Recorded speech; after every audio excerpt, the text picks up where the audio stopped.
paraissait être en opération et il fallait tenir toutes les troupes disponibles pour pouvoir supporter où serait la véritable attaque. Dans la nuit, on reçut des nouvelles du quartier général de Legnago qui disait que toute l'armée autrichienne était en mouvement sur le Vasidij, que les grands états-majors de l'ennemi étaient ainsi que deux équipages de pont. Les rapports du général Dufault, officier de confiance, ne laissaient aucun doute sur les nombreuses forces déployées devant lui. Il est porté à 20 000 hommes et supposait que c'était la première ligne de l'ennemi. On fut confirmé dans l'opinion que l'ennemi opérait sur les Vasidij. Pour la nouvelle de ce qui s'était passé à la couronne, Joubert manda que pendant toute la journée du 12, il avait été attaqué par l'ennemi, qu'il avait contenu et que la division autrichienne avait été refusée dans toutes ses tentatives. Si le général Avinti occupe la couronne et jette un pont sur la tige, le général français ordonna à la division Masséna de repasser le Dige et de se réunir sur la rive droite. Il attendit ainsi toute la journée du 13 ce qui se serait passé ce même jour à Legnago, sur la Dige et la couronne. Les troupes feront prévenues d'être prêtes à faire une marche de nuit et d'être sous les armes à 10 heures du soir. La division qui était à Desenzano se porte les 11 à Castelnuovo et attendit là de nouveaux autres. Il pleuvait à grande flotte.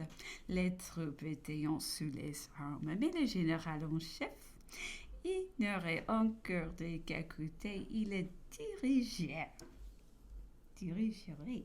À 10 heures du soir, les rapports du Montebourdeau et du Vasidij arriveront. Joubert mandé que les 13 à 9 heures du matin, l'ennemi avait déployé des grandes forces qu'il était battu toute la journée, que sa position étant très resserrée, il avait eu le bonheur de se maintenir, mais que 2 heures après-midi s'étant aperçu qui était débordé par la gauche par la marche d'une division autrichienne qui longeait le lac de Garda et menaçait de se placer entre Véchira et lui, et par sa droite par une autre division ennemie qui avait longé la rive gauche de la Dige, jetait un pont à une lieue au-dessus de Rivoli, passé ce fleuve effilé par la rive droite,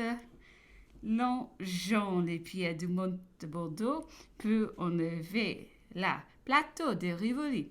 Il avait jugé indispensable d'envoyer une brigade pour s'assurer le plateau de Rivoli, la clef de toute la position, et que sur les 4 heures, il avait jugé lui-même nécessaire d'abandonner la couronne afin d'arriver sur le plateau de Rivoli, qui serait obligé d'évacuer le lendemain avant 9 heures.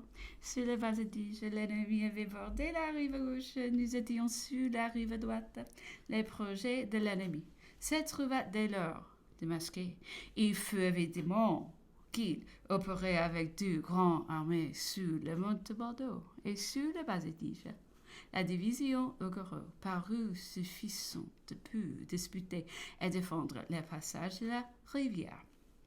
Sur le mont de Bordeaux, il n'y avait pas un moment à perdre, puisque l'ennemi allait faire sa jonction avec son artillerie et sa cavalerie.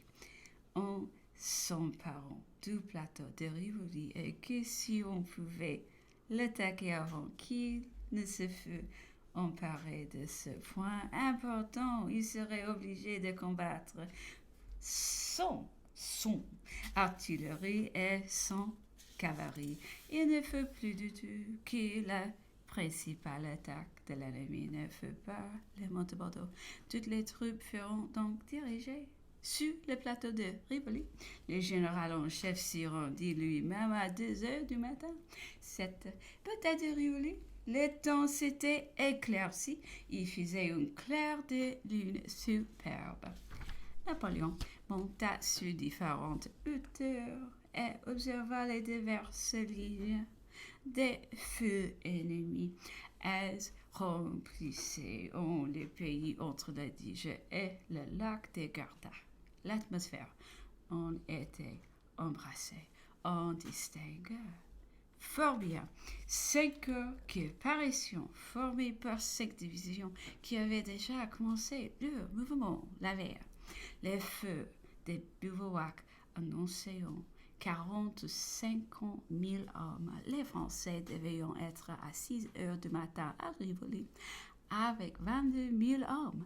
C'était encore une très grande disproportion, mais nous avions su l'ennemi l'avantage d'avoir 60 pièces de canon et plusieurs milliers de chevaux. Il fut évident par la position des 5 bivouacs ennemis qu'ils voulaient nous attaquer vers 9 ou 10 heures du matin. La colonne de droite, qu'il était fort éloignée, avait pu devenir cerner le plateau de Rivoli par derrière. Elle ne pouvait être arrivée avant 10 heures. La première division du centre devait avoir la destination d'attaquer notre position de gauche.